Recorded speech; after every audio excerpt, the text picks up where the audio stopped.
Om Swastiastu, Assalamualaikum warahmatullahi wabarakatuh. Salam sejahtera buat kita semua. Shalom, nama budaya, salam kebajikan, rahayu.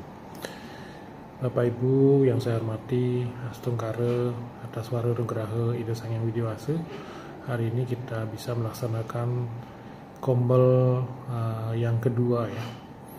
Bersyukur hari ini bisa kita lanjutkan dan terus dikembangkan ke depannya sebagai media untuk sharing praktik baik dari siapapun warga SMK 3 Denpasar yang mempunyai karya untuk bisa dibagikan. Bapak Ibu, hari ini mungkin akan ada dua sebagai pendamping Bapak Ibu, yaitu Ibu Gusti Ayu dan Ibu Puspa Dewi. Selamat kepada ibu-ibu berdua, dan nanti saya harapkan ibu-ibu atau bapak-bapak yang lain juga bisa sharing pengetahuannya di kombel ini. Bapak Ibu yang saya hormati, kegiatan ini merupakan upaya kita untuk selalu meningkatkan mutu diri kita, kompetensi kita sebagai pendidik, yang mana tuntutan sekarang begitu besar ya. Anak-anak sudah memegang HP atau gadget yang memungkinkan mereka dari sudut pengetahuan bisa lebih dahulu tahu dibandingkan dengan kita sebagai guru. Untuk itu kita harus bisa mengimbangi kecepatan yang dimiliki oleh siswa kita, sehingga kita sebagai fasilitator wajib untuk mengetahui lebih banyak di bidang kita, khususnya di bidang kita kepada anak-anak kita. Dengan demikian, wibawa kita sebagai guru masih bisa kita dapatkan, dan pada akhirnya anak-anak juga bisa menghormati gurunya karena gurunya memang mempunyai kompetensi yang bisa diandalkan. Demikian Bapak Ibu, sekali lagi selamat kepada kita semua. Lanjutkan kegiatan ini, dan saya mohon maaf tidak bisa hadir secara langsung atau hanya melalui video saja karena ada keperluan yang tidak bisa saya tunda. Demikian Bapak Ibu, selamat kepada kita semua ya. Rahayu, rahayu, rahayu. Om Santi, Santi, Santi, Om. Wassalamualaikum warahmatullahi wabarakatuh. Baik, Bapak Ibu, demikian tadi acara pembukaan Kombinasi Budaya Positif. Tanpa berlama-lama lagi, kegiatan akan kita lanjutkan dengan diseminasi budaya positif dari calon guru penggerak angkatan 11 Kota Denpasar, yaitu Ibu Idisi Ayu Teguh Asin SPD Ensos dan juga Ibu Kadek Puspa Dewi SPD. Baik, kita bergabung bersama kita pada siang hari ini di sini. Baik, selamat siang Bu Idisi Ayu dan Bu Puspa. Ya, selamat siang. Oke, Baik, apa kabar hari ini? baik. Baik, semoga selalu dalam keadaan sehat dan selalu semangat ya. Bapak Ibu pasti sudah tidak asing lagi dengan pemateri kita hari ini. Beliau merupakan guru di SMK Negeri 3 Denpasar yang saat ini sedang mengikuti program pendidikan guru penggerak. Nah, hari ini ibu-ibu cantik calon guru penggerak ini akan berbagi terkait budaya dan juga disiplin positif nih, yang tentunya sangat penting untuk kita ketahui bersama. Baik, tanpa berlama-lama lagi langsung saja kepada Ibu Puspa.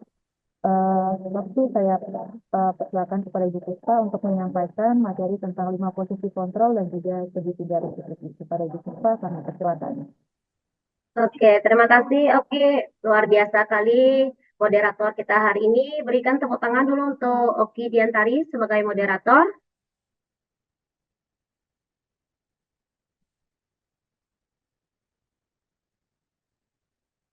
Ya, mungkin bisa next gininya, materinya.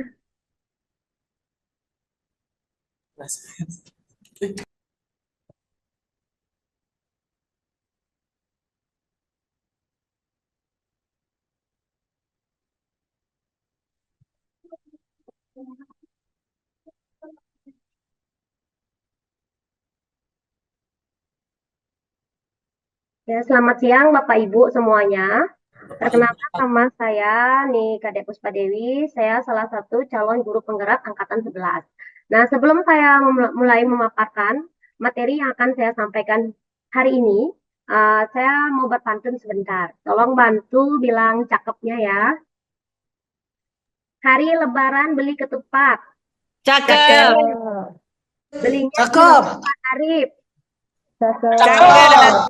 Bapak Ibu, rekan-rekan hebat, mari kita sharingkan budaya positif.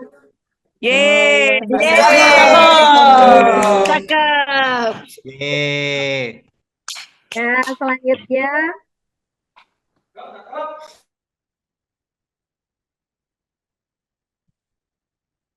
ya, ini sedikit ada ice breaking ya dari saya. Sebentar aja ya ice breakingnya. Kita sebentar healing kita ke IKN.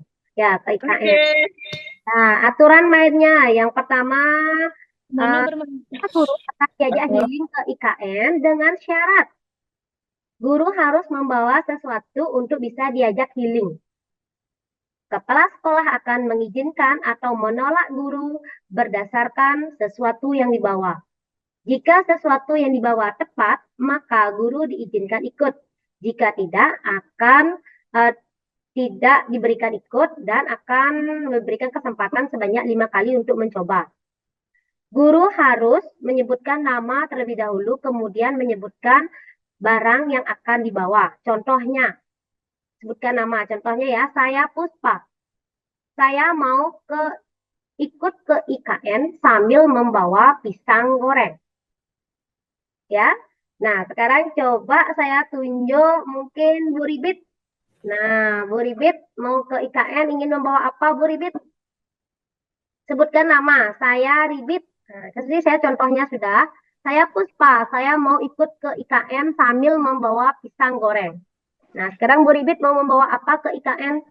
Saya Ribit mau ke IKN membawa mouse. Mos, saya tidak izinkan. Mungkin Bu Ribit bisa tunjuk temannya satu. Bu Sekar. Ya, Bu Sekar. Iya. Ya, silakan Bu Sekar. Saya Sekar. Oke. Perkenalkan saya Sekar. Saya ke IKN membawa roti bakar. Saya tidak izinkan.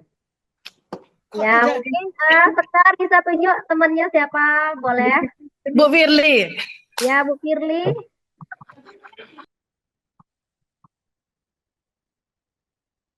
Bu Firly, Ya, selamat siang Bu Sekar.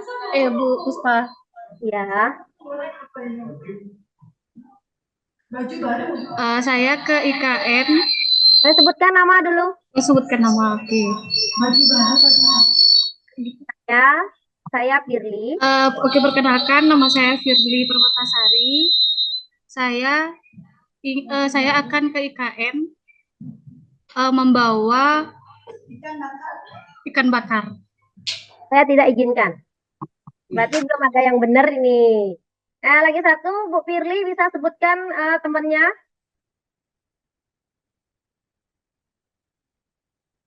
Pak Wibi mungkin? Pak Wibi. Ya, saya.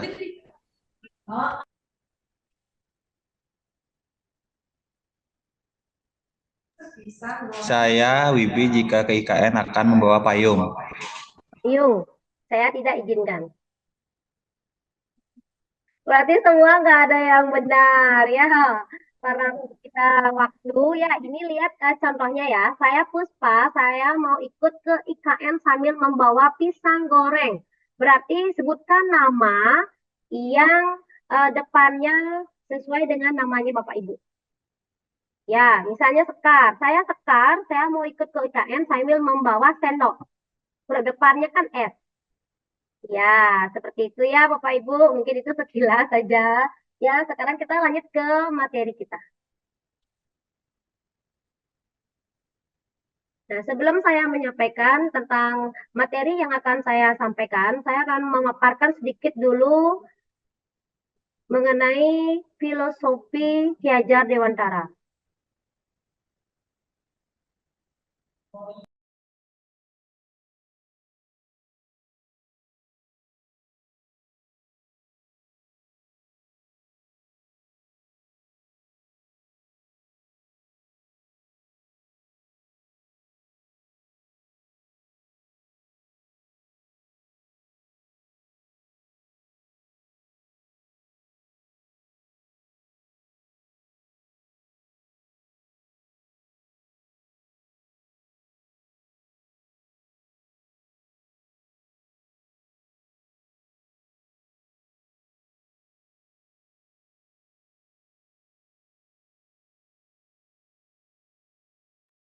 Filosofi Ki Hajar Dewantara. Maaf tadi ya, ada gangguan sedikit. Seorang pendidik haruslah menjadi contoh atau teladan bagi anak didiknya sesuai dengan filosofi Ki Hajar Dewantara, yaitu pendidikan yang bertujuan untuk menuntun segala kodrat yang ada pada anak, mengikuti kodrat alam dan kodrat zaman. Agar dapat memberi pendidikan yang menuntun, maka seseorang pendidik harus memahami dengan sepenuh hati dimensi-dimensi yang terdapat pada profil pelajar Pancasila. Jenis-jenis materi atau materi yang akan kami sampaikan pada siang hari ini, yang pertama 5 posisi kontrol, yang kedua segitiga restitusi, yang ketiga kebutuhan dasar manusia, yang keempat keyakinan kelas.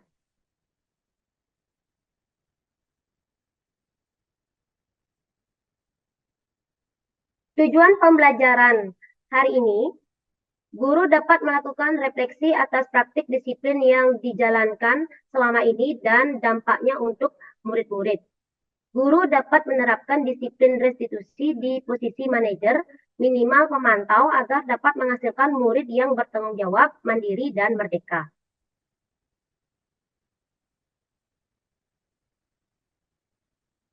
Yang pertama adalah materi yang pertama tentang 5 posisi kontrol.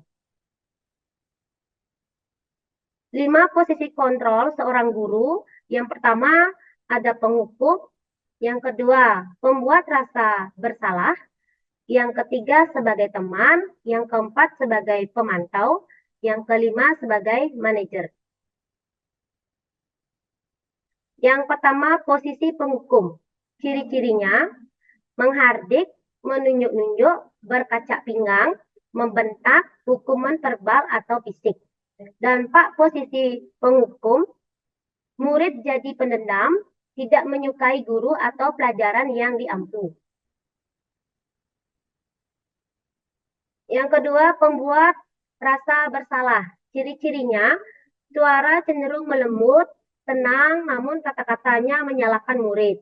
Guru akan menyatakan hal-hal yang merasa kesalahan ada pada murid dengan membuat guru menderita. Dampak posisi pembuat merasa bersalah. Yang pertama, murid rendah diri dan menarik diri dari lingkungan. Murid akan merasa bersalah telah mengecewakan gurunya. Murid akan merasa menjadi orang yang gagal dan tidak sanggup membahagiakan orang lain. Next, Ibu, oke. Yang ketiga, posisi teman. Ciri-cirinya, guru pada posisi ini tidak akan menyakiti murid, namun akan tetap berupaya mengontrol murid melalui persuasi. Posisi teman pada guru bisa negatif ataupun positif. Positif di sini berupa hubungan baik yang terjalin antara guru dan murid. Guru di posisi teman menggunakan hubungan baik dan humor untuk mempengaruhi seseorang. Dampak posisi teman, dampak positifnya, murid akan merasa senang dan akrab dengan guru. Dampak negatifnya, murid tidak mandiri dan menjadi tergantungan pada guru tersebut. Tidak bisa berpikir sendiri bila ada masalah. Dia merasa bisa mengandalkan guru tersebut untuk membantunya. Murid bisa berperilaku baik, tapi hanya kepada orang-orang tertentu saja.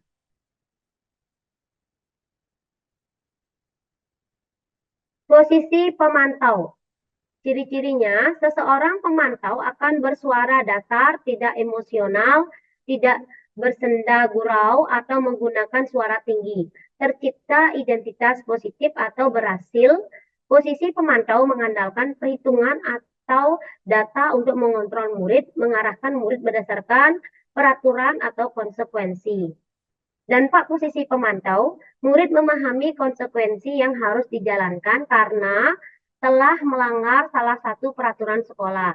Guru tidak menunjukkan suatu emosi yang berlebihan, menjadi marah atau membuat merasa berbuat salah. Murid tetap tidak nyaman, yaitu dengan harus tinggal kelas atau waktu jam istirahat dan mengerjakan tugas.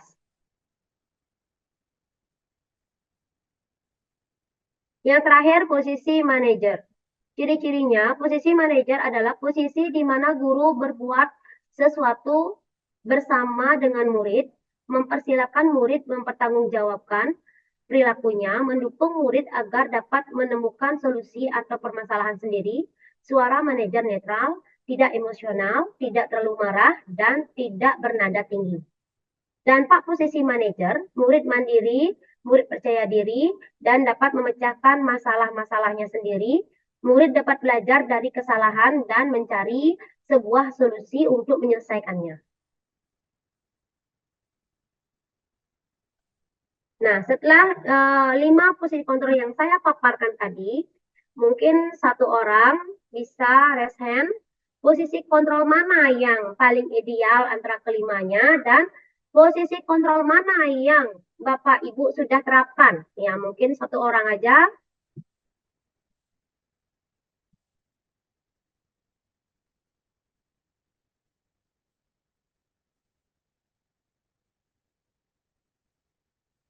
Ada satu orang?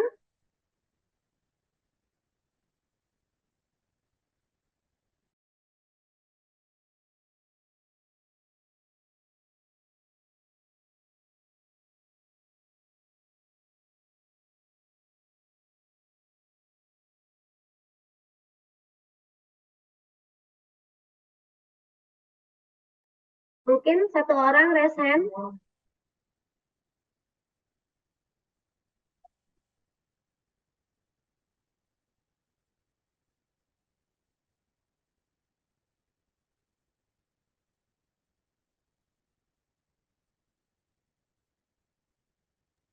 Bapak Ibu silakan.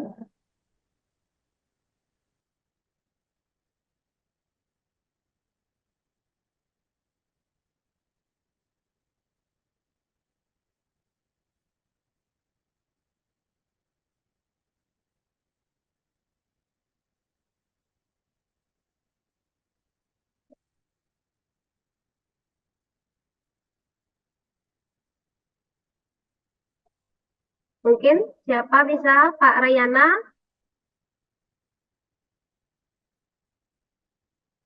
Pak Rai masih ada di tempat?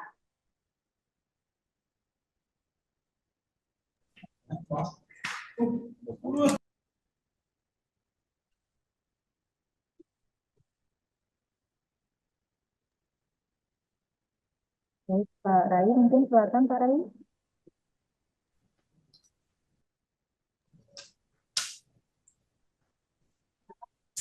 Ya, Ya, mungkin Pak Rai bisa posisi kontrol mana yang paling ideal antara kelimanya yang tadi yang saya paparkan dan posisi kontrol mana yang Bapak Rai mungkin yang sudah terapkan saat ini.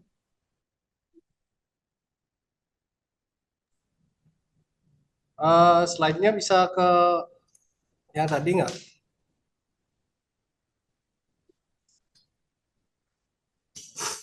Posisi kontrol mana yang paling ideal gitu? Ya, antara posisi kontrol tersebut yang mana paling ideal dan yang mana mungkin yang sudah Pak Rai terapkan selama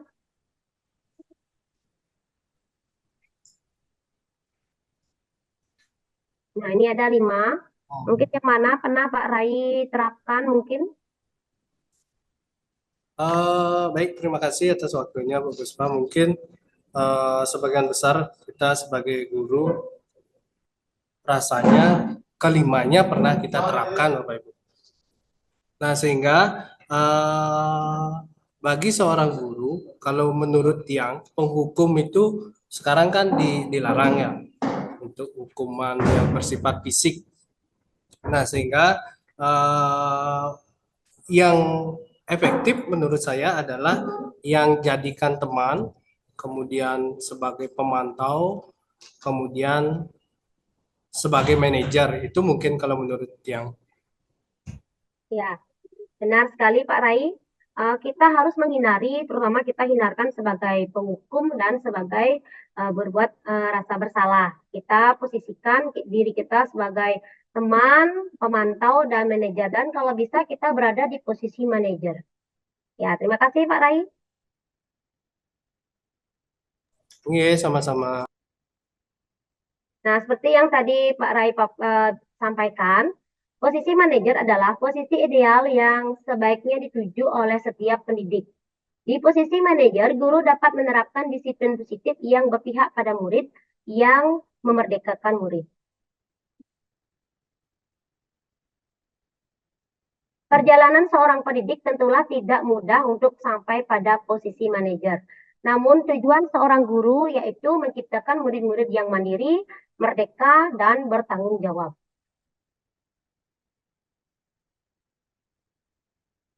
Semoga penggambaran 5 posisi kontrol yang telah diperlihatkan ini dapat menjadi ajang reflektif bagi kita semua agar dapat terus mengasah dan menerapkan disiplin positif yang memerdekakan murid. Ya, materi kedua saya akan sampaikan mengenai penerapan segitiga restitusi. Tujuan pembelajaran ini, yang pertama, guru dapat menjelaskan restitusi sebagai salah satu cara menanamkan disiplin positif pada murid sebagai bagian dari budaya positif di sekolah. Dapat menerapkan restitusi dalam membimbing murid berdisiplin positif agar menjadi murid merdeka. Pengertian restitusi.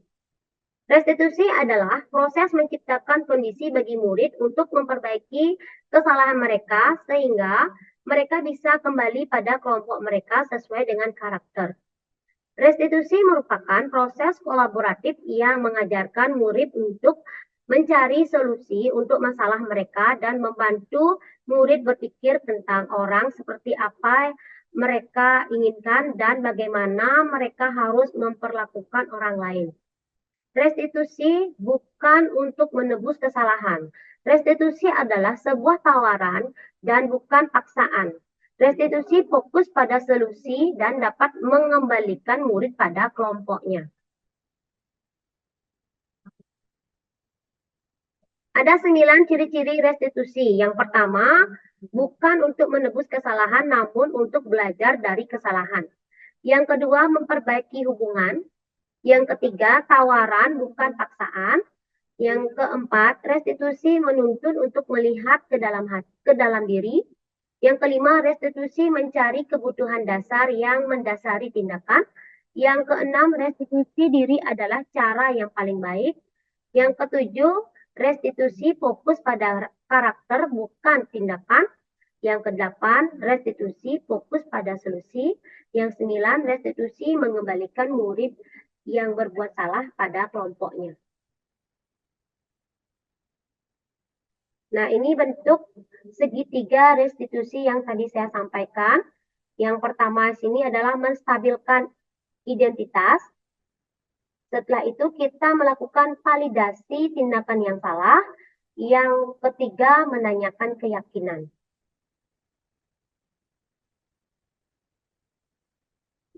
Yang pertama itu menstabilkan identitas.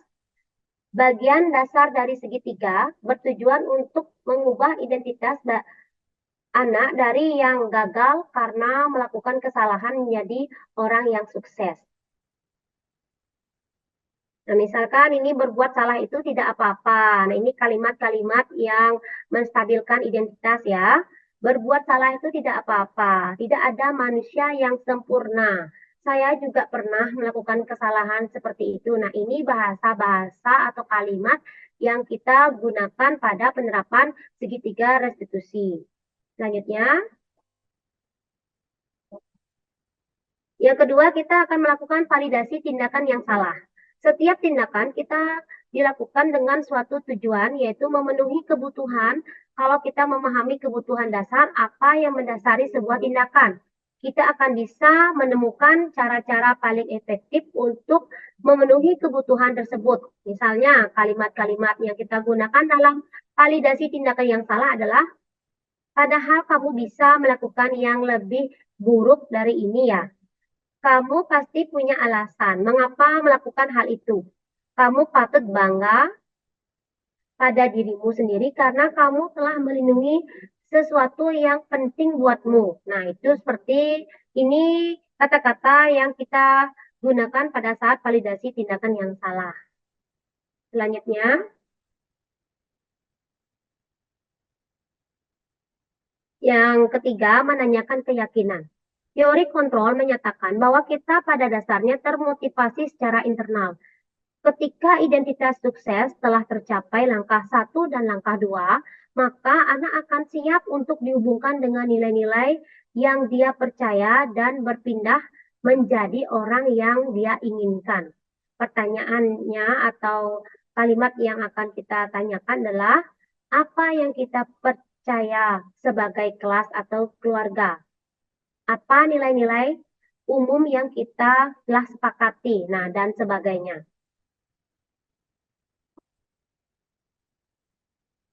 Jadi dapat saya simpulkan dari materi yang tadi, penanganan kasus yang dilakukan guru dengan pendekatan segitiga restitusi diharapkan guru dapat memposisikan dirinya sebagai manajer dengan mengajukan pertanyaan-pertanyaan bermakna yang membuat murid menjadi lebih mandiri, percaya diri, bertanggung jawab, dan kreatif.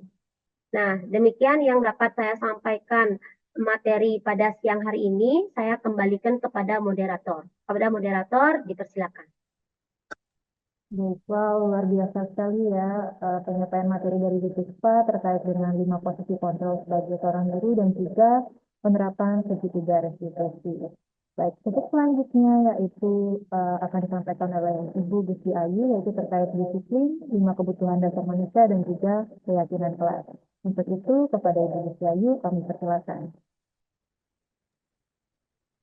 Baik, terima kasih Bu Oki. Baik, selamat siang Bapak Ibu. Saya akan melanjutkan materi dari apa yang disampaikan oleh Bu Puspa Dewi tadi. Jadi tadi sudah dibahas tentang 5 posisi kontrol guru. Kemudian yang kedua itu adalah segitiga restitusi.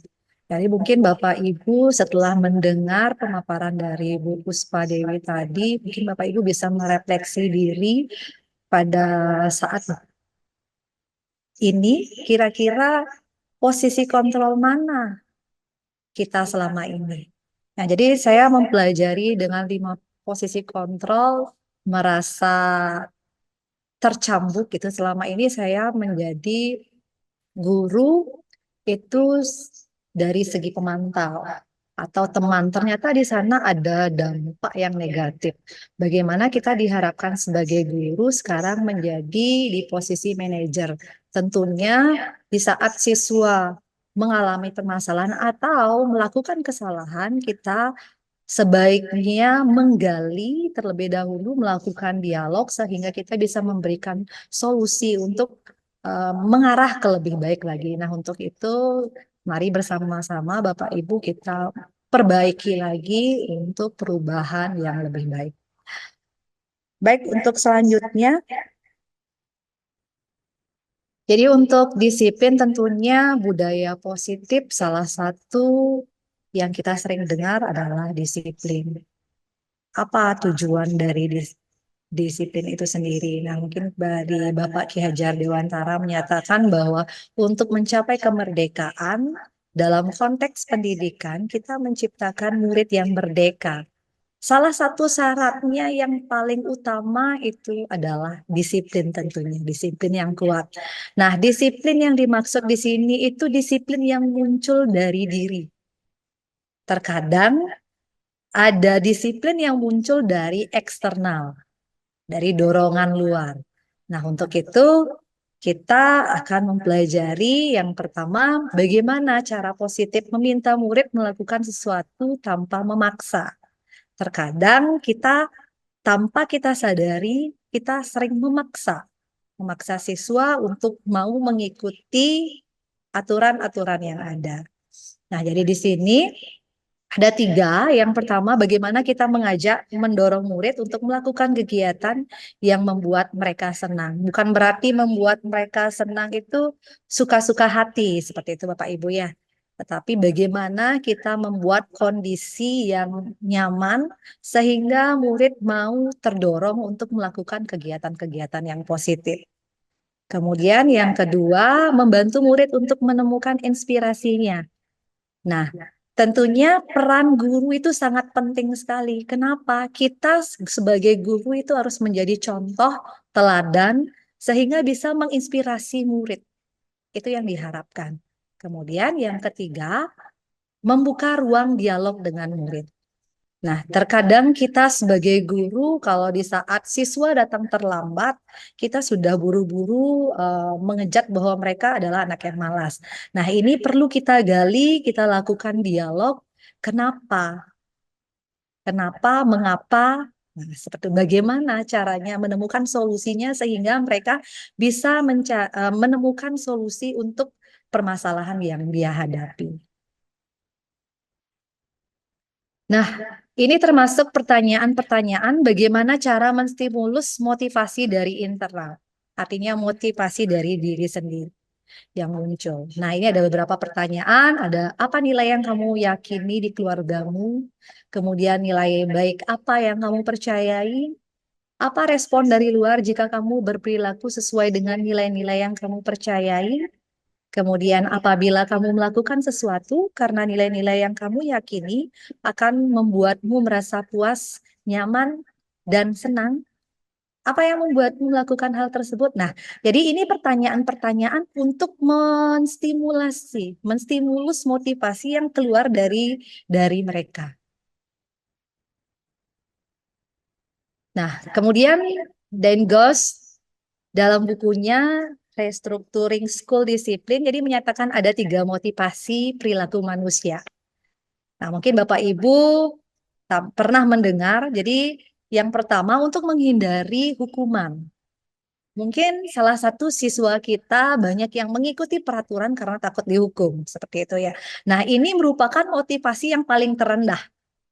Motivasi perilaku manusia yang paling terendah Bapak Ibu. Jadi karena dia takut karena hukuman, merasa tidak nyaman, jadi dia terpaksa melakukan mengikuti aturan-aturan. Jadi ini adalah termasuk motivasi yang bersifat eksternal. Nah, walaupun memang jika dalam dirinya tidak muncul disiplin itu, kita perlu mendorong dari luar, motivasi eksternal. Nah, ini yang paling rendah tingkatnya. Sedangkan yang kedua, memberikan imbalan atau penghargaan. Nah, ini juga salah satu motivasi yang bersifat eksternal juga, tapi posisinya nomor 2. Nah, jadi bagaimana seseorang melakukan kegiatan itu berdasarkan karena imbalan atau hanya sekedar mengharapkan sebuah penghargaan. Mungkin saya sendiri pernah berada di posisi 2, saya menginginkan sesuatu karena ingin suatu penghargaan. Nah, ini juga termasuk motivasi. Hanya saja ini bersifat eksternal. Kemudian yang diharapkan adalah motivasi yang ketiga. Bagaimana seseorang menginginkan dan menghargai diri sendiri dengan nilai-nilai yang mereka percaya. Nah, ini yang diharapkan untuk kita semua, motivasi yang timbul dari diri sendiri. Ini yang kita harapkan juga dari siswa-siswa kita, tentunya kita sebagai guru mulai menanamkan nilai-nilai, terutama nilai-nilai kebajikan. Jadi ada 2 motivasi eksternal, kemudian ada 1 motivasi internal. Nah, tentu yang kita ketahui bahwa nilai kebajikan merupakan pembahasan tentang makna disiplin positif yang dikemukakan oleh Ki Hajar Dewantara maupun Dian Gosen, di mana kedua pakar pendidikan mengartikan disiplin itu merupakan sebuah bentuk kontrol diri. Jadi kita belajar untuk mengontrol diri agar dapat mencapai sebuah tujuan. Nah, tujuan mulia di sini mengacu pada nilai-nilai, prinsip-prinsip mulai yang dianut seseorang. Tentunya kita namakan nilai-nilai yang sering disebut dengan nilai-nilai kebajikan yang universal. Misalkan contoh kejujuran, kemudian tanggung jawab, gotong royong. Nah, itu yang perlu kita selalu tanamkan kepada siswa kita di sekolah. Baik Bapak Ibu, mari kita merefleksi. Nah, kira-kira dari nilai-nilai kebajikan apa saja sih yang Anda rasakan penting saat ini kita tanamkan pada murid-murid kita di sekolah maupun di kelas? Nah, kenapa? Mungkin di antara Bapak Ibu bisa sharing, kira-kira dalam benak Bapak Ibu nilai-nilai kebajikan apa yang sangat penting yang perlu kita tanamkan kepada murid. Nah, kenapa nilai itu sangat penting bagi Bapak Ibu? Mungkin ada Bapak Ibu mau sharing? Silahkan.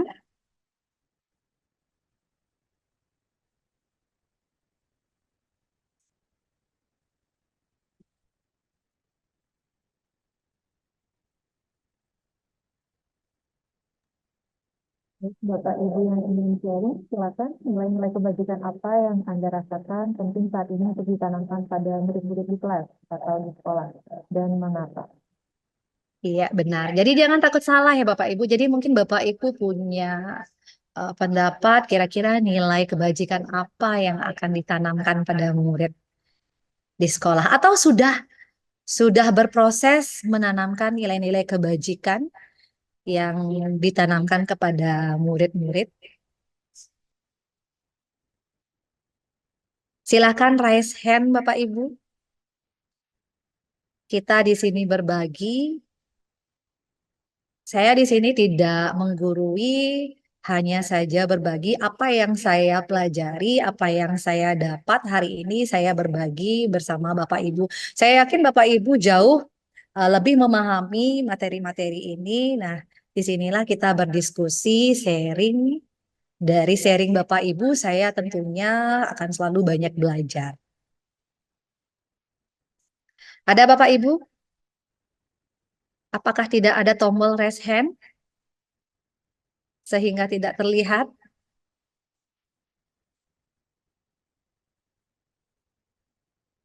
Oke, Bu Sekar, silahkan Bu Sekar.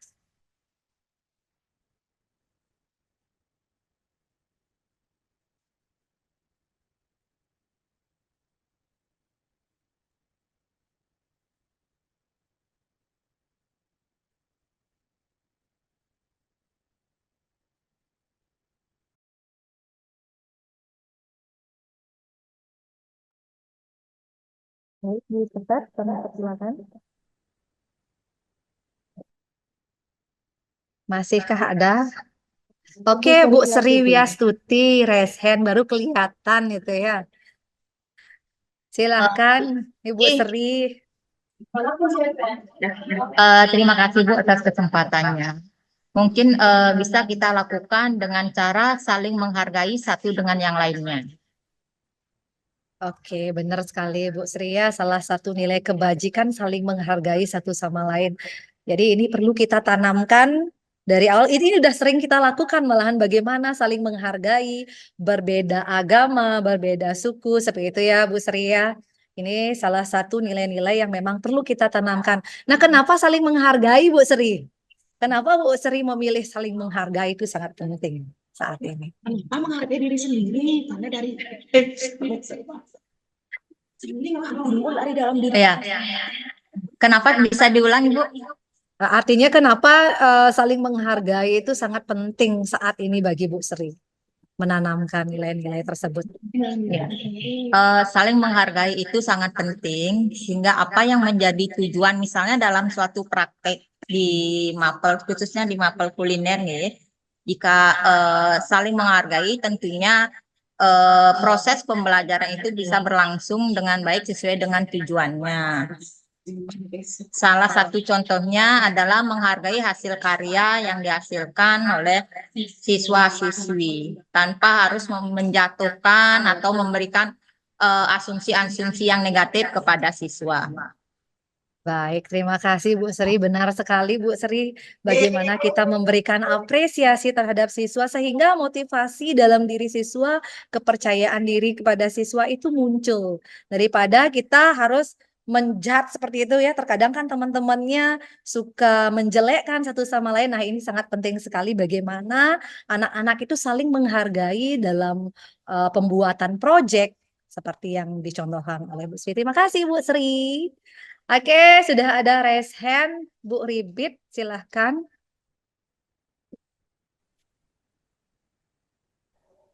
Baik, terima kasih atas waktu dan kesempatannya. Izinkan saya untuk menjawab pertanyaan yang disampaikan oleh Bu Gusti. Nilai-nilai kebajikan apa yang Anda rasakan penting saat ini untuk ditanamkan pada murid-murid Anda di kelas atau sekolah Anda mengajar? Baik, menurut saya nilai-nilai yang tentu tidak terlepas dengan profil pelajar Pancasila itu sendiri. Tetapi yang paling utama menurut saya adalah kedisiplinan siswa itu perlu ditingkatkan. Karena kedisiplinan ini akan berdampak tidak hanya di sekolah saja, tapi bagaimana dia menjadi seorang anggota masyarakat itu juga memiliki peran penting dan juga dalam dunia kerja. Di sini juga disiplin itu tidak hanya berkaitan tentang bagaimana cara dia berpakaian, tapi di sini juga berkaitan dengan tata cara sikap mereka gitu. Dan saya punya beberapa pandangan bahwa saya pernah menjelaskan ini kepada siswa. Pertanyaan ya Bu ya, apakah siswa ketika dia menggunakan kalung atau menggunakan anting dan juga berpakaian tidak rapi itu akan mengganggu pembelajaran? Mereka menjawab tidak, tetapi ini memiliki makna penting bagi mereka bahwasannya setiap aturan di sekolah maupun masyarakat itu berbeda. Di sana poin utamanya adalah bagaimana cara mereka untuk mentaati sebuah aturan yang ada dan di mana mereka berada. Begitupun dengan ketika mereka, apalagi dalam dunia pariwisata, nanti mereka akan terjun ke negara lain, mereka tuh akan mematuhi sebuah aturan yang berbeda. Di sanalah yang selalu saya tekankan kepada peserta didik tentunya, yaitu dari tingkat kedisiplinan, baik dari sikap, perilaku, dan juga aturan, serta ya aturan dan juga sikap seperti itu. Karakter yang paling utama. Terima kasih. Baik, terima kasih Bu Ribit. Pandangannya sangat luar biasa ya dan pengalamannya benar sekali apa yang disampaikan tentang disiplin memang sangat penting dalam kehidupan apalagi nanti dalam kehidupan bermasyarakat seperti itu. Nah, tentunya untuk menumbuhkan bukan hanya sekedar mengikuti aturan saja mungkin Bu Ribit ya. Jadi mereka harus ditanamkan mulai dari dirinya sendiri dengan cara memang ya menanamkan nilai-nilai kebajikan itu sendiri. Jadi kalau dia sudah yakin dengan nilai-nilai itu maka otomatis dia akan mengikuti aturan tersebut. Jadi benar sekali yang disampaikan Bu Ribit. Terima kasih Bu Ribit atas sharingnya sangat luar biasa dan Bu Sri. Oke, kita akan lanjut. Kita akan lanjut tentang hukuman, konsekuensi, dan restitusi. Tadi sudah disampaikan oleh Bu Puspa, restitusi itu seperti apa. Nah, tentunya hukuman, konsekuensi itu sudah sering kita dengar. Nah, kira-kira Bapak Ibu ada yang tahu nggak perbedaan antara hukuman, konsekuensi, restitusi sudah dibahas sama Bu Puspa ya. Nah, kira-kira hukuman itu seperti apa, konsekuensi itu seperti apa? Mungkin ada yang ingin berbagi, Bapak Ibu? Adakah yang ingin berbagi hukuman, konsekuensi? Ini sudah sering kita dengar ya, apalagi di sekolah. Di tata tertib sekolah ada konsekuensinya. Apakah ada hukuman? Nah, yang mana digolongkan hukuman? Tadi sudah dijelaskan oleh Bu Puspa Dewi ya. Konsekuensi, kemudian restitusi. Oke, nah hukuman. Jadi hukuman ini bersifat tidak terencana atau tiba-tiba. Jadi anak atau murid tidak tahu apa yang akan terjadi dan tidak dilibatkan.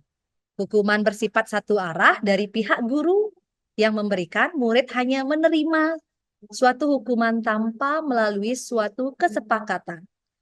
Nah, tentunya pengarahan dari pihak guru baik sebelum atau sesudahnya. Nah, hukuman ini diberikan bisa berupa fisik maupun psikis. Jadi murid akan disakiti oleh suatu perbuatan atau kata-kata. Nah, ini yang sering kita lakukan tanpa kita sadari, termasuk saya sendiri. Setelah saya mempelajari budaya positif ini, saya merasa tertegur bahwa saya sering melakukan hukuman, ya terutama melakukan hukuman secara psikis. Kita tanpa sadari mengucapkan kata-kata kasar yang tentunya akan berdampak negatif pada siswa. Entah itu akan terjadi trauma, benci dengan kita. Terkadang dulu pun sudah sering kok guru itu berkata kasar, memaki, mencaci. Tapi ini berdasarkan perkembangan fisiologis, seharusnya kita tidak memberikan hukuman. Hukuman itu hanya jalan terakhir. Kalau bisa, bagaimana caranya kita mengupayakan adanya dialog. Seperti itu. Nah, yang kedua, konsekuensi. Nah, kita sudah menerapkan konsekuensi ini di sekolah, di tata tertib. Jadi, tata tertib itu selalu kita lakukan perubahan yang awalnya yang saya di sini 2018 di dalam tata tertib itu ada sanksi Bapak Ibu, hukuman, ada sanksi itu sama dengan hukuman. Nah, setelah berdiskusi kemudian ada masukan-masukan baik dari pengawas, dari Bapak Kepala Sekolah, kemudian juga dari tim BK. Jadi kami mengupdate selalu tata tertib yang dari sanksi menuju ke konsekuensi. Nah, tentunya konsekuensi ini sudah terencana, sudah kita sepakati dan sudah kita bahas. Dan ini juga sudah kita sosialisasikan kepada siswa, baik siswa maupun guru dan orang tua siswa. Nah, jadi murid itu tahu di saat mereka melakukan pelanggaran, maka akan ada konsekuensinya. Nah, tentunya murid tetap dibuat tidak nyaman dengan jangka waktu yang pendek. Nah, konsekuensi biasanya diberikan berdasarkan suatu data yang umumnya dapat diukur. Kalau Bapak Ibu membaca tata tertib yang sekarang, jika anak terlambat 1 kali, maka konsekuensinya akan ada pembinaan dari guru. Kemudian jika 2 kali terlambat, maka akan ada pembinaan dari wali kelas dan seterusnya. Nah, itu adalah bentuk konsekuensi Bapak Ibu. Nah, tentunya ini merupakan sikap guru di sini senantiasa sebagai memonitor murid. Artinya dia bisa mengikuti aturan yang ada di sekolah seperti itu. Nah, di sini ada tindakan guru. Ini Bapak Ibu bisa lihat. Mencatat 100 kali di dalam buku kalimat, saya tidak akan terlambat lagi karena terlambat ke sekolah. Nah, kira-kira ini termasuk hukuman atau konsekuensi. Nah, kemudian lari mengelilingi lapangan basket 2 kali karena terlambat hadir di sekolah. Apakah ini termasuk hukuman atau konsekuensi? Mungkin Bapak Ibu ada yang mau berbagi atau mau menjawab? Kira-kira ini tergolong hukuman atau konsekuensi dari 1, 2, 3, 4, 5, 6, 7, 8. Dari 8 kalimat yang ada di kolom. Silakan Bapak Ibu, siapa yang ingin berbagi? Raise hand. Saya terlatih dari saya menjadi salah satu bagian dari agregat sendiri dan Oke, Bapak Ibu, ada yang sudah raise hand kah? Oke, Pak Ari. Silahkan Pak Ari.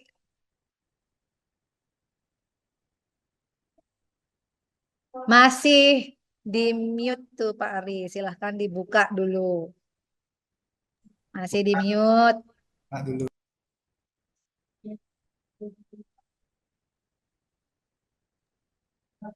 Pak Ari silakan di-unmute dulu ya.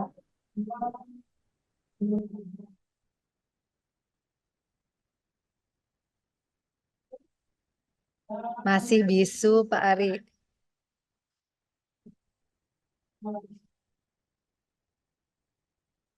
Masih belum kedengeran Pak. Sudah Oke. kedengaran Ibu? Sudah. Baik, terima Silakan. kasih atas waktunya Bu Gusti Ayu. Perkenalkan nama saya Kade Ari. Ingin menjawab pertanyaan yang diberikan. Nah, menurut saya yang pertama itu pertanyaan pertama mencatat 100 kali dalam buku kalimat. Saya tidak akan terlambat lagi karena terlambat ke sekolah. Jadi menurut saya itu termasuk hukuman. Oh, hukuman. Ya, yang kedua lari mengelilingi lapangan basket 2 kali karena terlambat hadir di sekolah. Itu juga termasuk hukuman. Oke, yang kedua hukuman. Ya, yang ketiga murid diminta untuk push up 15 kali karena tidak menggunakan masker ke sekolah. Nah, menurut saya juga itu termasuk hukuman. Hukuman. Nah, terus selanjutnya menggantikan kertas tugas teman yang telah dicoret-coret. Nah, itu menurut saya termasuk konsekuensi ya. Oke, konsekuensi. Memberikan tumpahan air membersihkan tumpahan air di meja tulis karena tersenggol pada saat belajar, itu juga termasuk konsekuensi. Terus murid disuruh untuk tidak menggunakan sepatu seharian di sekolah karena tidak mengenakan sepatu hitam. Nah, itu termasuk hukuman. Hukuman. Nah, yang Oke. terakhir lari mengelilingi lapangan basket 2 kali karena terlambat 10 menit untuk pelajaran PJOK. Itu juga termasuk konsekuensi. Itu menurut saya, Bu Gusti. Oke, pas sekali ya guru PJOK yang raise hand juga guru PJOK. Oke, mungkin Bapak Ibu yang lain ada berpendapat yang lain dari Pak yang disampaikan oleh Pak Ari. Setuju Bapak Ibu atau ada yang berpendapat berbeda terkait tentang hukuman dan konsekuensi di pemaparan tadi? Ada yang berpendapat berbeda Bapak Ibu atau sama semuanya? Oke, berarti sependapat ya yang disampaikan oleh Pak Ari. Oke, kita lihat. Mencatat 100 kali di dalam buku kalimat, saya tidak akan terlambat lagi karena terlambat ke sekolah itu termasuk hukuman Bapak Ibu. Nah, untungnya di sini kita tidak pernah melakukan hal yang seperti itu ya Bapak Ibu ya. Kemudian lari mengelilingi lapangan basket 2 kali karena terlambat hadir di sekolah itu termasuk hukuman. Padahal di sini juga ada di bawahnya Bapak Ibu bisa lihat lari mengelilingi lapangan basket 2 kali karena terlambat 10 menit untuk pelajaran PJOK. Kenapa bisa berbeda? Lari karena terlambat itu disebut dengan hukuman, sedangkan lari mengelilingi lapangan basket pada pelajaran PJOK itu disebut konsekuensi. Kira-kira ada yang bisa memberikan pendapat kenapa? Kenapa bisa ada hukuman? Kenapa itu disebut dengan konsekuensi? Kira-kira ada yang mau sharing Bapak Ibu? Atau Pak Ari langsung jawab Pak Ari mungkin kenapa? Kok bisa lari di lapangan basket di sekolah yang datang terlambat itu hukuman, sedangkan dalam pelajaran PJOK itu hanya konsekuensi? Oke, terima kasih Bu Gusti. Terutama yang di lari mengelilingi lapangan basket 2 kali karena terlambat 10 menit. Jadi terlambat itu kan sudah termasuk kesepakatan, jadi sudah ada aturan baku yang seperti kesepakatan kelas dan sebagainya, tata tertib. Jadi menurut yang itu juga karena itu sudah disosialisasikan, sudah ada aturan, jadi menurut yang itu sudah menjadi konsekuensi. Jadi bukan termasuk kehukuman karena itu merupakan kesepakatan kelas ataupun kesepakatan sekolah dan ataupun tata tertib ataupun aturan sekolah yang sudah berlaku di sekolah tersebut, begitu Bu Gusti. Oke, terima kasih Pak Ari, luar biasa sekali ya. Nah, karena melari mengelilingi lapangan basket 2 kali terlambat hadir di sekolah. Jadi kan kalau datang terlambat itu sudah ada, kita sudah mensepakati, sudah jelas di tata tertib bahwa kalau yang datang terlambat maka akan diberikan konsekuensi pembinaan, kan begitu ya Bapak Arya. Nah, sedangkan Ya. dalam pelajaran PJOK yang namanya lari dalam pelajaran POK kan memang sudah biasa, otomatis karena dia benar. datang terlambat sesuai dengan pelajarannya lari, kan begitu. Sama misalkan Ya. saya ngajar seni budaya, seni tari. Mereka datang terlambat dalam pelajaran seni budaya 10 menit. Saya akan memberikan konsekuensi menari.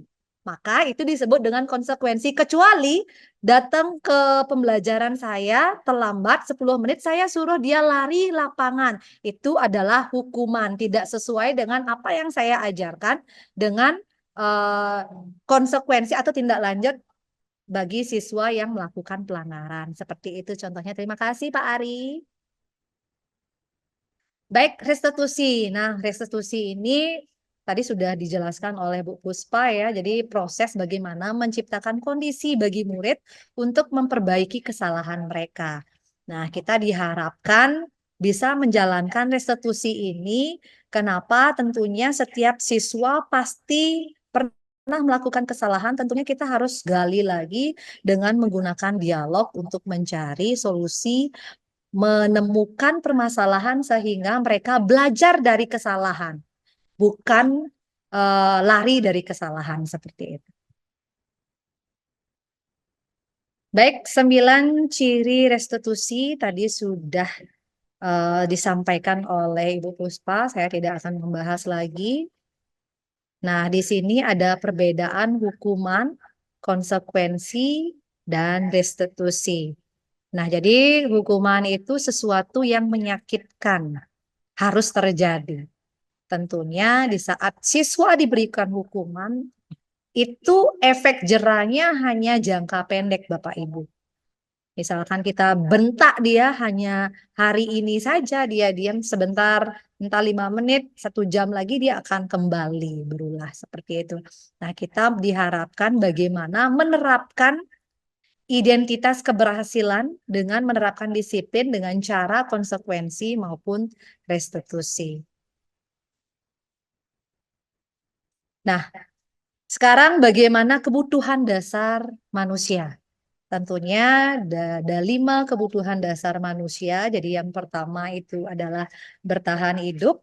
Kemudian yang kedua itu adalah penguasaan, kasih sayang dan rasa diterima. Kemudian kebebasan dan kesenangan.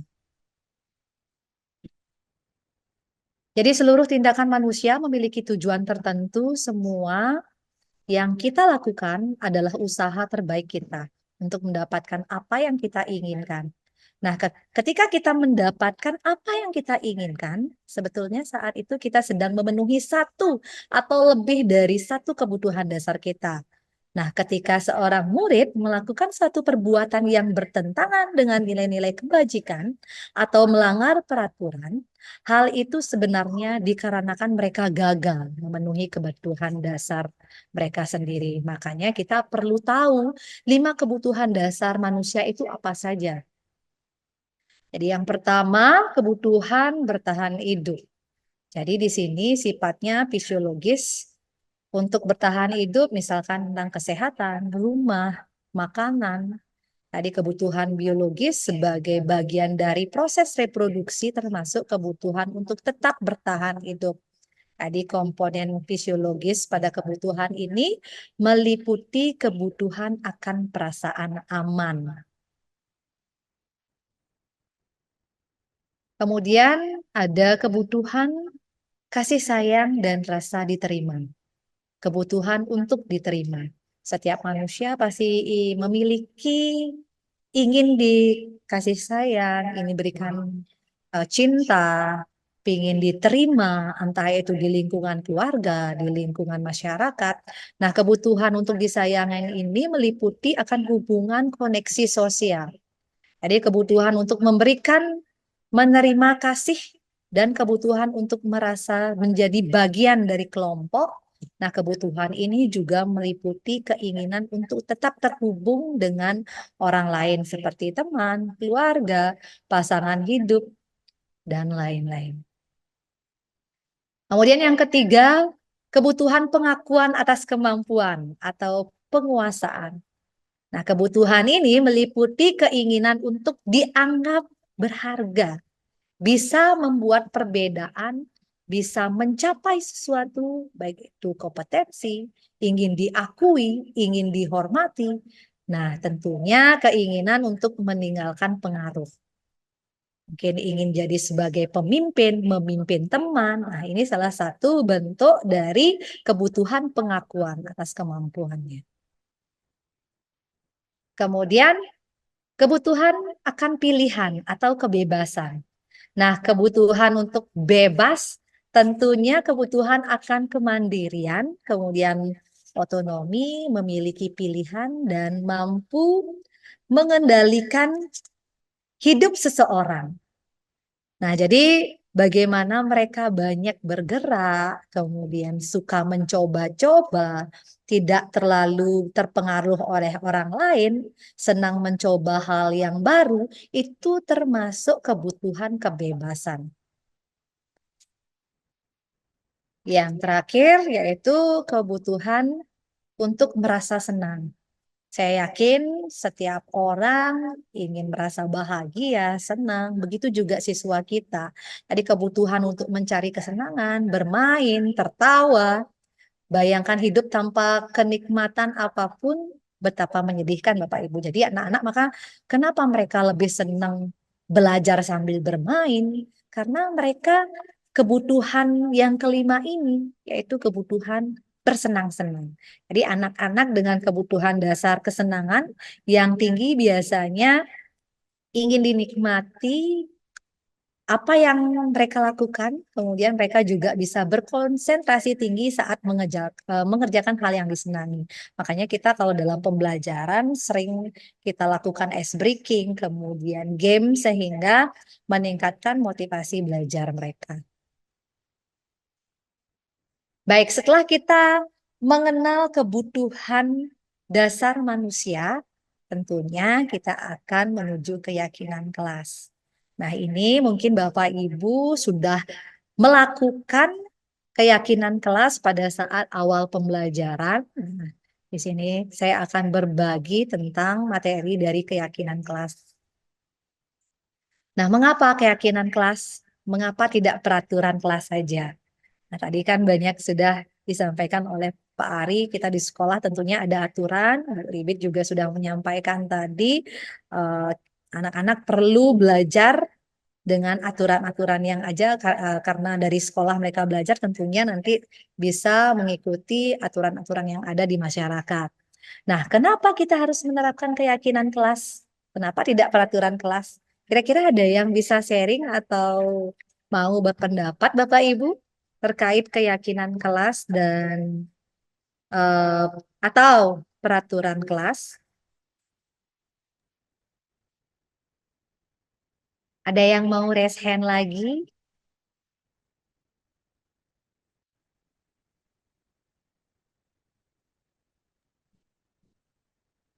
Jadi Bapak Ibu silakan. Kira-kira kenapa kita harus membuat keyakinan kelas? Kenapa tidak peraturan kelas saja? Jadi Bapak Ibu silakan. Yang mau berpendapat silakan boleh berkomentar. Ayo Bapak Ibu, mungkin ada yang berpendapat, sharing yang sudah melakukan keyakinan kelas seperti apa?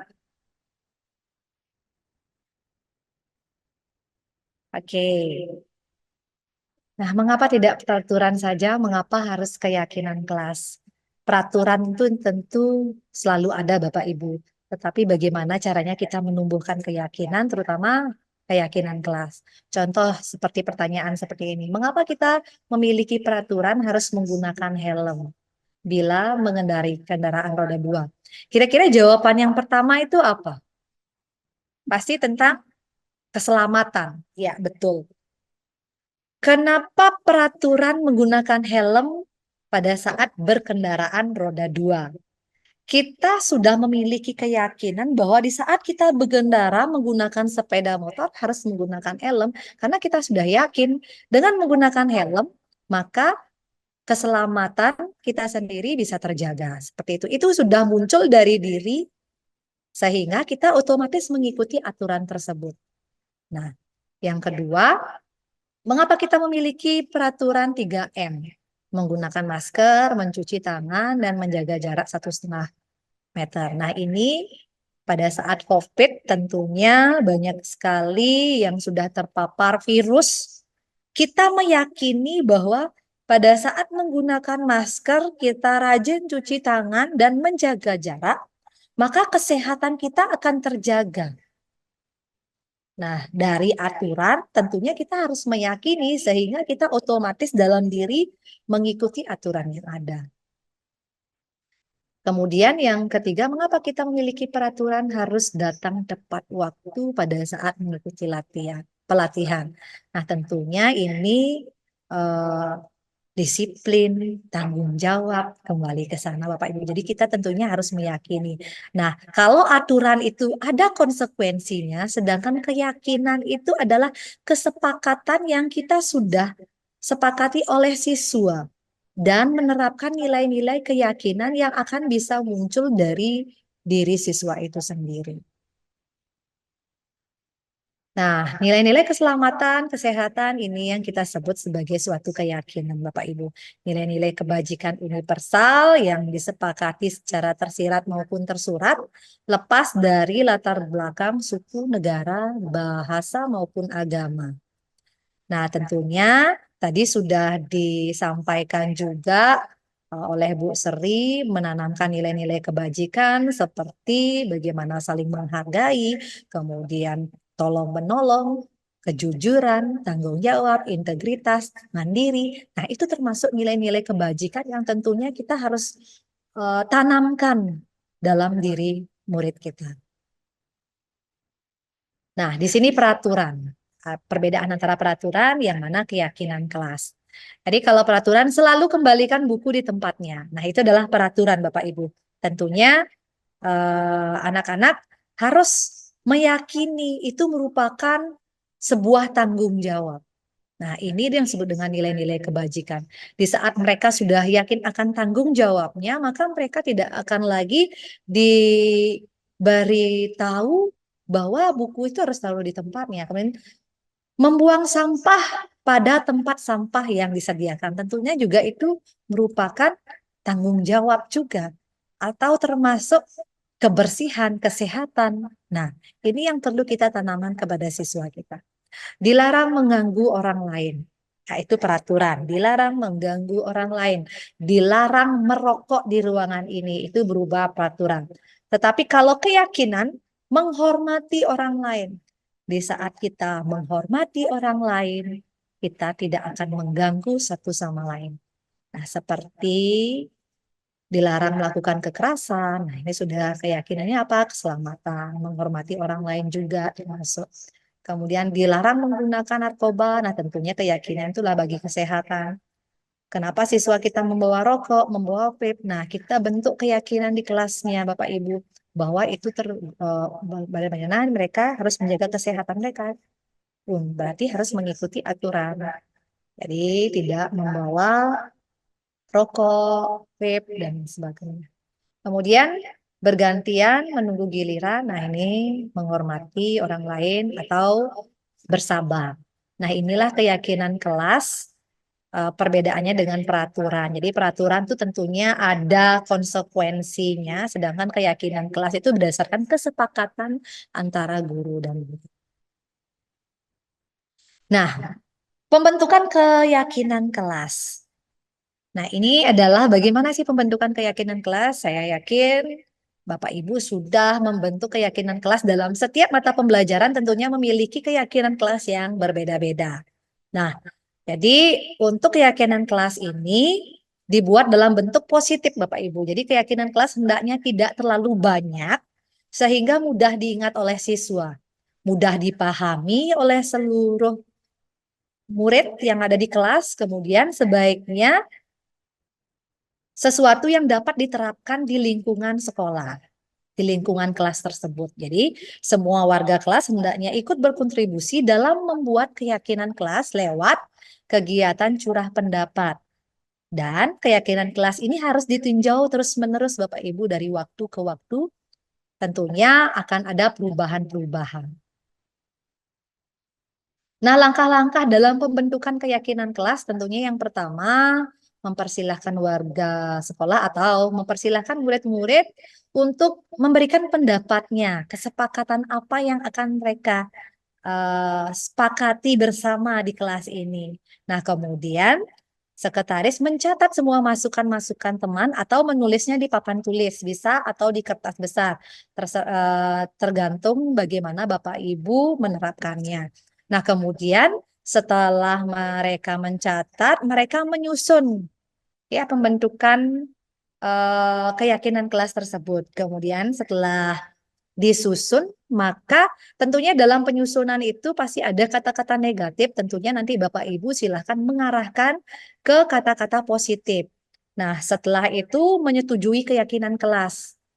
Ini bisa disetujui bersama, dibacakan kembali, kemudian ditandatangani oleh wakil maupun ketua kelas.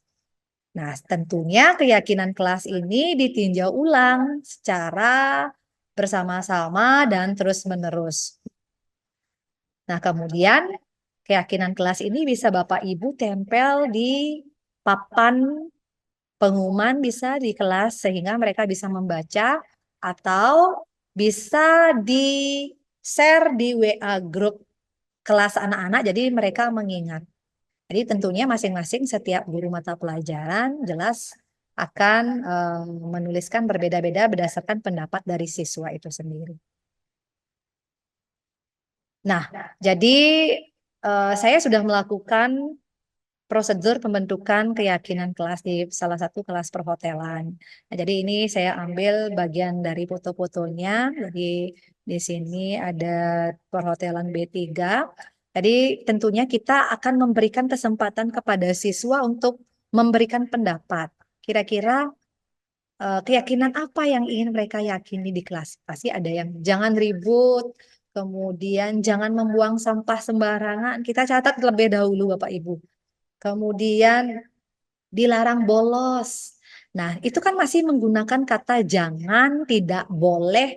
Nah, ini kata-kata negatif Bapak Ibu. Nanti Bapak Ibu silakan mengarahkan peserta didik untuk atau Bapak Ibu sendiri bisa mengubah kata-kata itu menjadi kata-kata yang positif. Misalkan jangan buang sampah sembarangan. Nah, mungkin kebersihan bisa atau Bapak Ibu bisa alihkan ke kesehatan karena dengan kita membuang sampah pada tempatnya maka kesehatan anak-anak akan terjaga atau kenyamanan. Nah, kenyamanan di kelas. Jadi itu bisa dituliskan di keyakinan.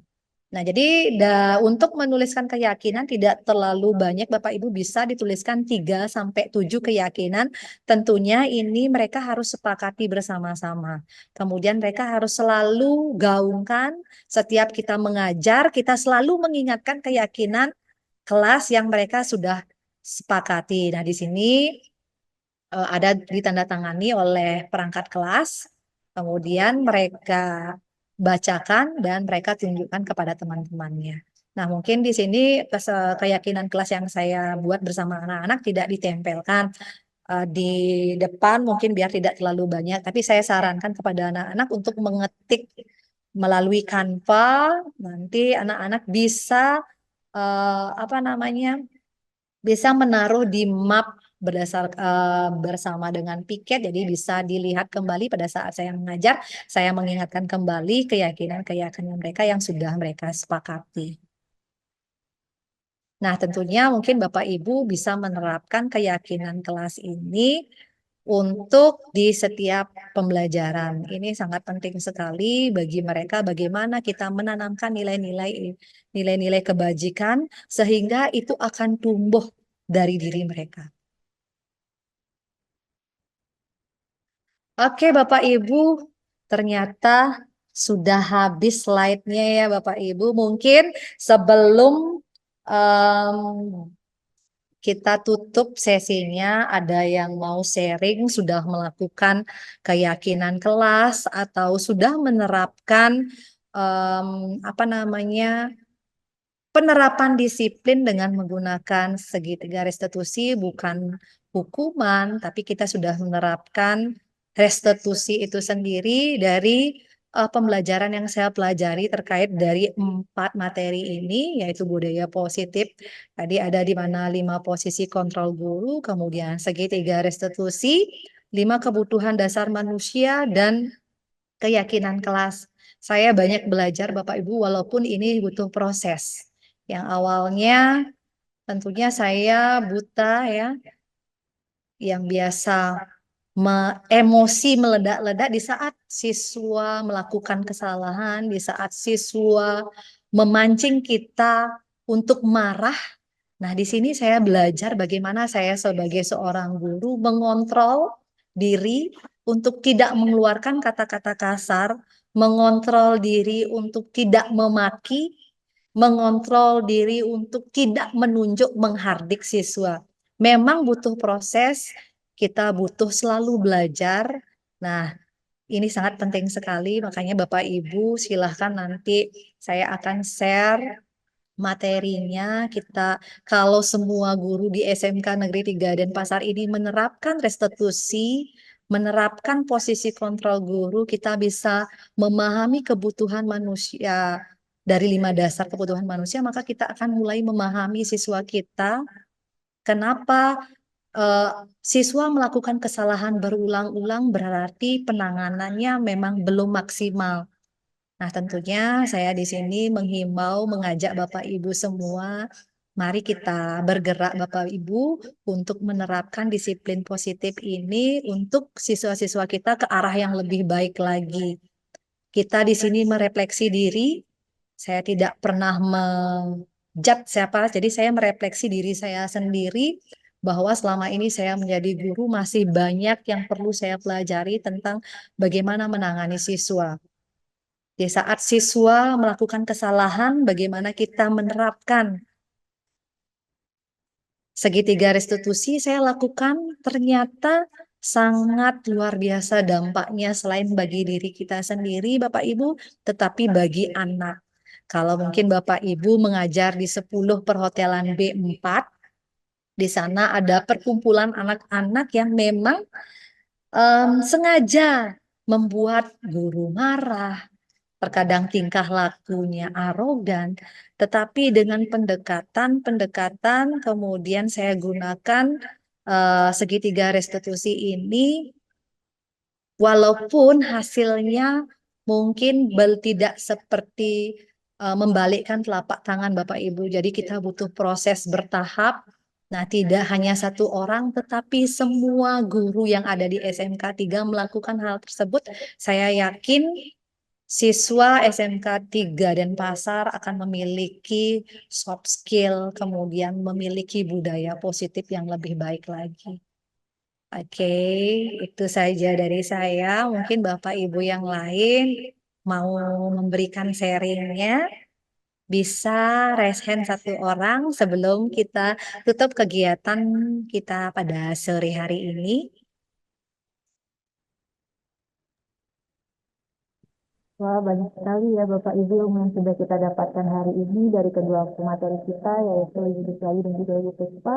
Baik Bapak Ibu, selanjutnya apakah ada yang ingin sharing ini pengalaman Bapak Ibu terkait materi yang sudah dipaparkan hari ini? Baik, sudah ada yang raise hand di sini, Ibu Deji Sekarini, kami persilakan. Di HP-nya Ibu gimana raise ya? Oke, Bu Debbie sudah raise hand, bisa memberikan sharingnya.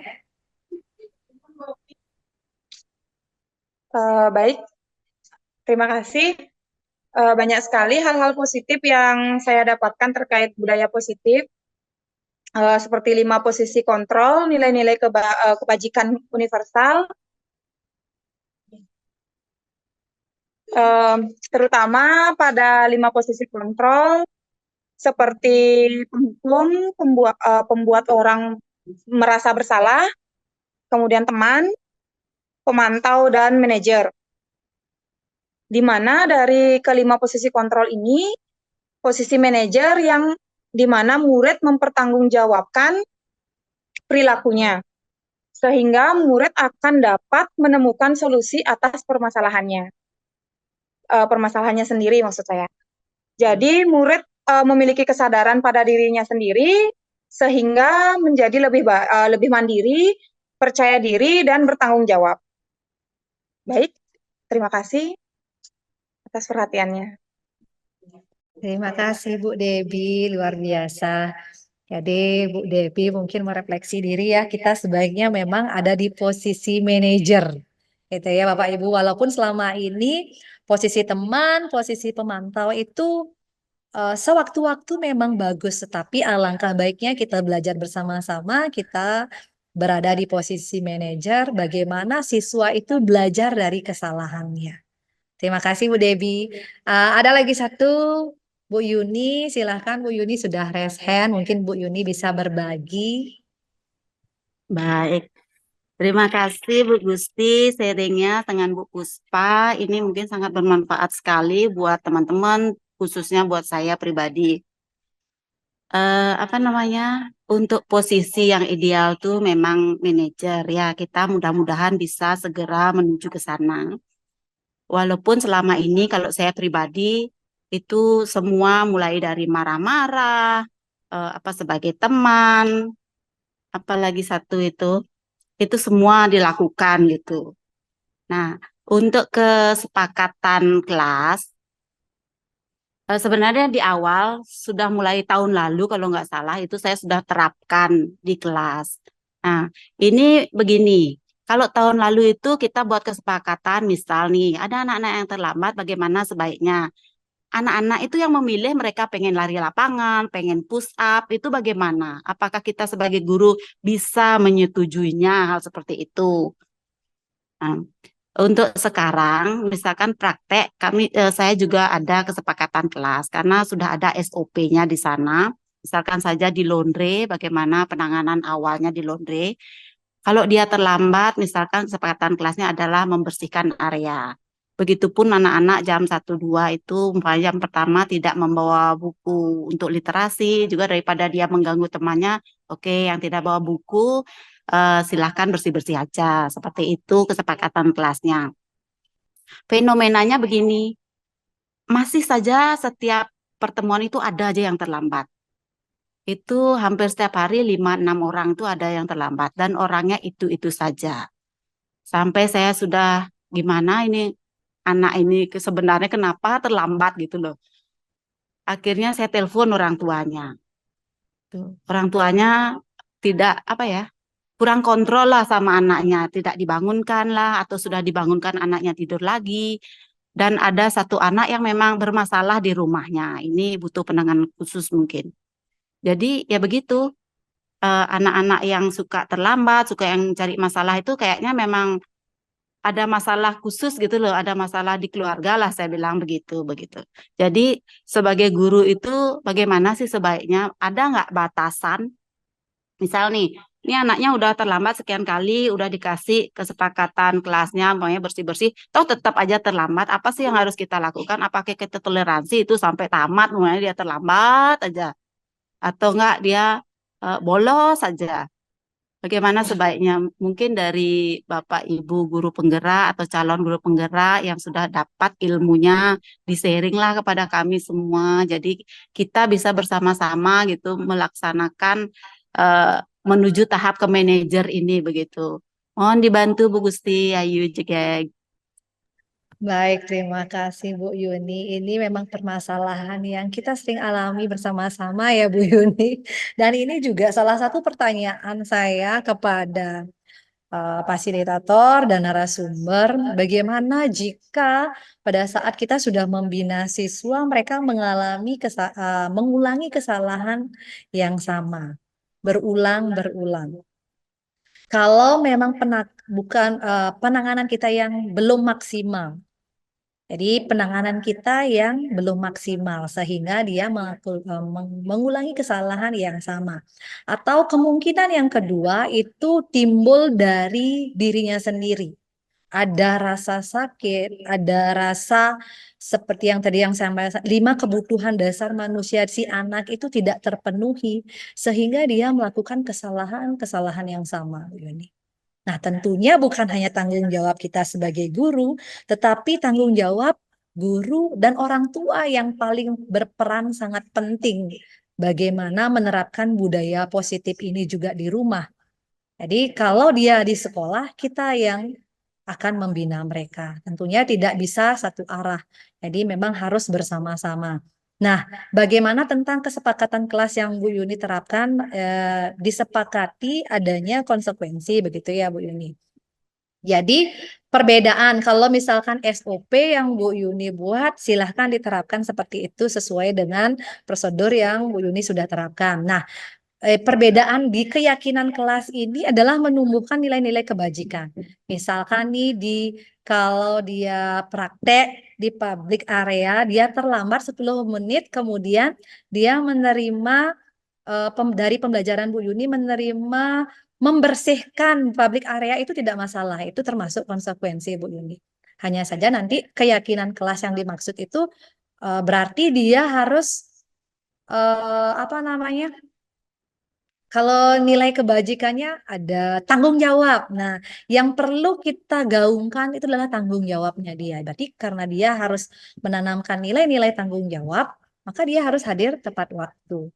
Nah, kalau konsekuensinya untuk membersihkan toilet, membersihkan lantai, itu kan ranah dari perhotelan. Beda lagi kalau misalkan dalam pembelajaran perhotelan, siswa datang terlambat 10 menit, suruh lari lapangan, push up, itu baru bentuk hukuman. Itu yang perlu kita hindari. Mungkin begitu yang bisa saya sampaikan, Bu Yuni. Kira-kira ada masukan dari teman-teman yang lain sambil kita berbagi dan sharing? Atau Miss Erna, Bu Dayu Laksmi bisa berbagi. Nah, di sini kita penting sekali yang namanya diskusi di Kombel, bukan hanya sekedar mendengarkan materi saja, tetapi kita berbagi satu sama lain. Makanya dari pengalaman Bu Yuni, saya selalu belajar. Berarti saya di sini terutama selain sebagai guru di kesiswaan, juga saya perlu juga melakukan pendekatan, melakukan penanganan secara terus-menerus. Tentunya saya tidak bisa sendiri, tapi saya butuh dukungan, kemudian pergerakan dari Bapak Ibu semua yang ada di SMK Negeri 3 Denpasar. Mungkin Miss Erna dan yang lain bisa memberikan masukan, sharing. Ya, mungkin sedikit Bu Dayu.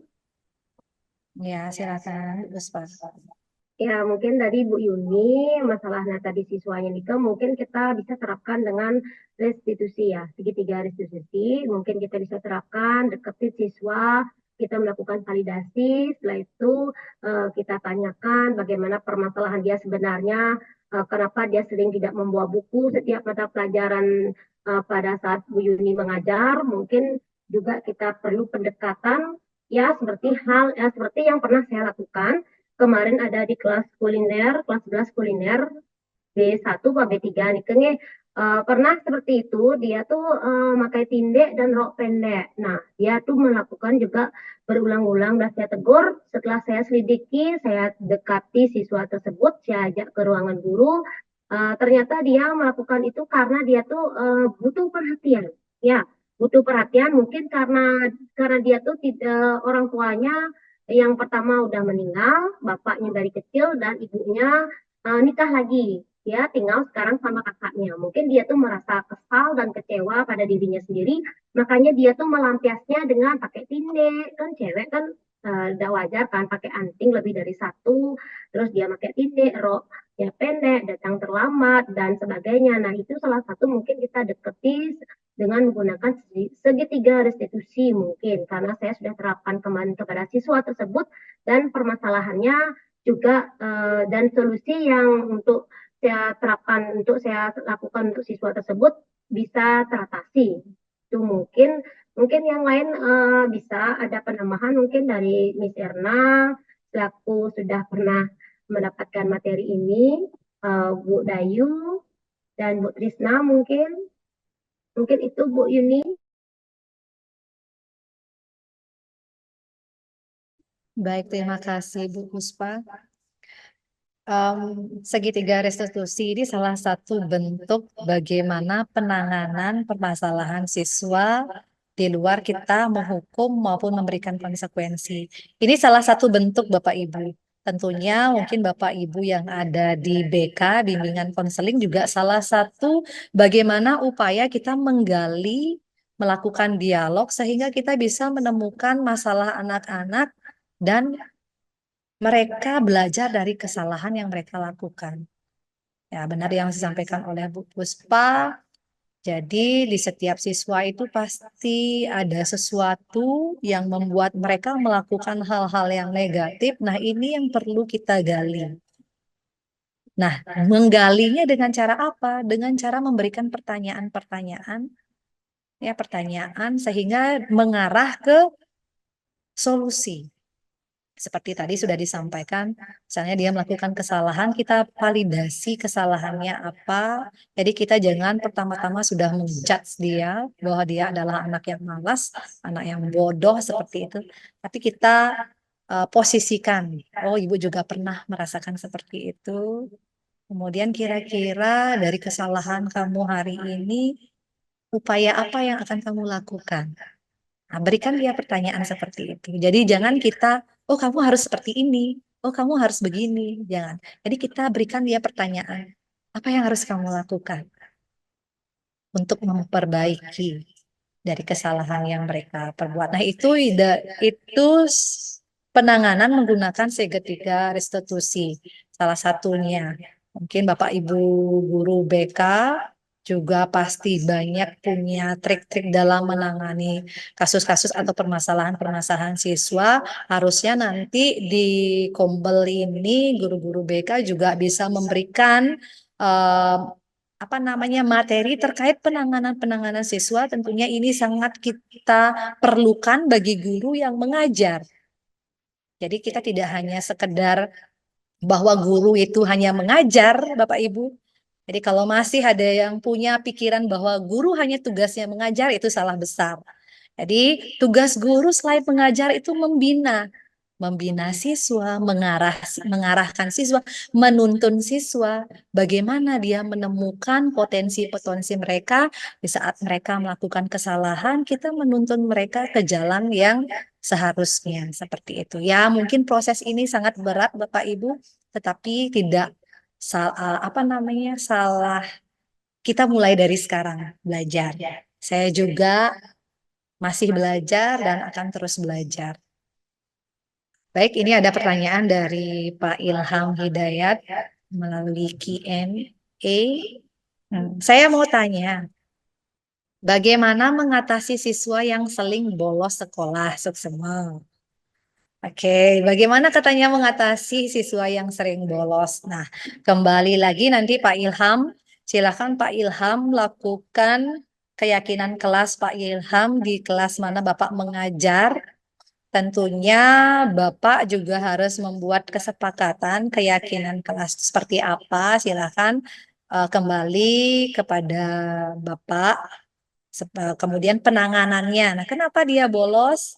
Nah, Bapak bisa melakukan pendekatan dengan menggunakan segitiga restitusi. Apakah dia tidak suka pelajarannya? Kenapa dia tidak bisa suka pelajarannya? Bisa digali, Bapak. Nah, tentunya dengan menggunakan teori dari segitiga restitusi. Dicoba dulu. Mungkin Bapak pahami seperti apa, bagaimana kita menggali melalui dialog tentunya.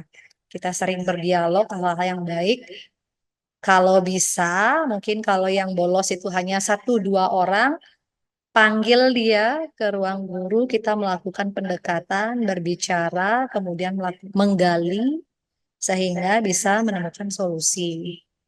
Seperti itu yang bisa saya terapkan. Mungkin Bapak Ibu yang lain atau Bu Puspa ada yang menambahkan pertanyaan dari Pak Ilham?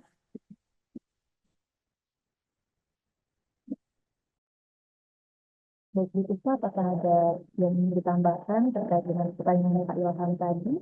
Ya, mungkin hal yang sama ya, kita harus terapkan. Satu, yaitu segitiga restitusi. Kita juga harus, coba next dulu Bu, oke, Miss Oki, yang segitiga restitusi tadi.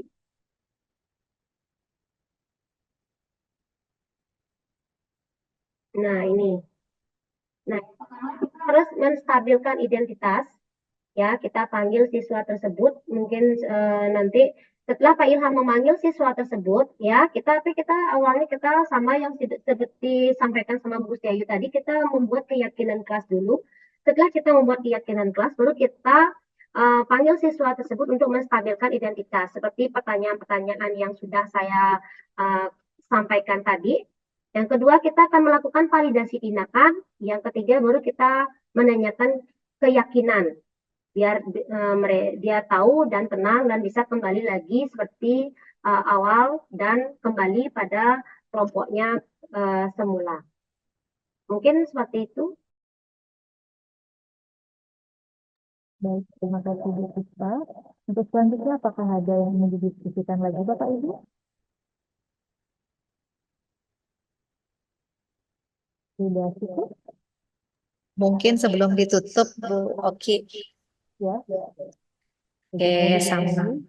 Ya, sebentar lagi kita akan tutup ya Bapak Ibu. Tentunya dengan pertemuan hari ini saya banyak belajar juga sharing dari teman-teman.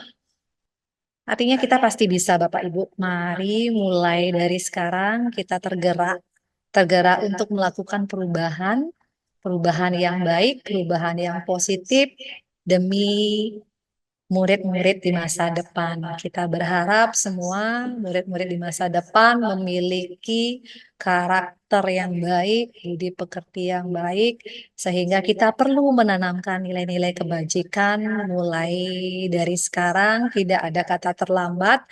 Lebih baik kita mulai tergerak dibandingkan kita hanya diam melihat saja tapi tidak melakukan apa-apa.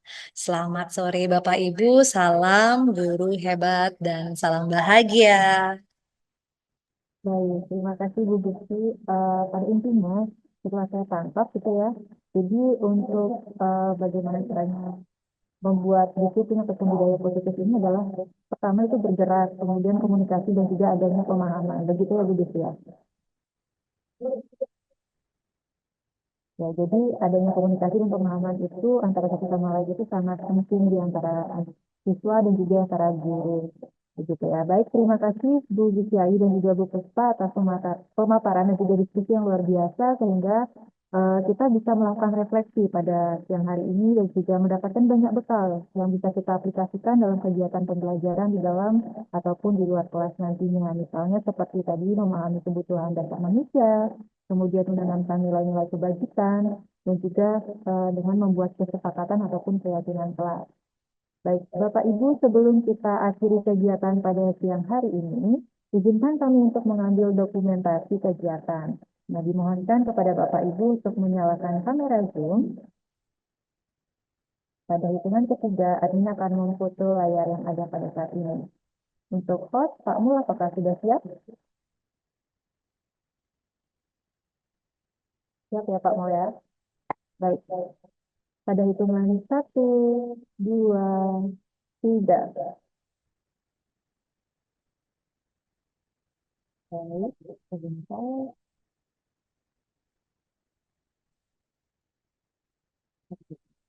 Mungkin sekali lagi, pada hitungan 1, 2, 3.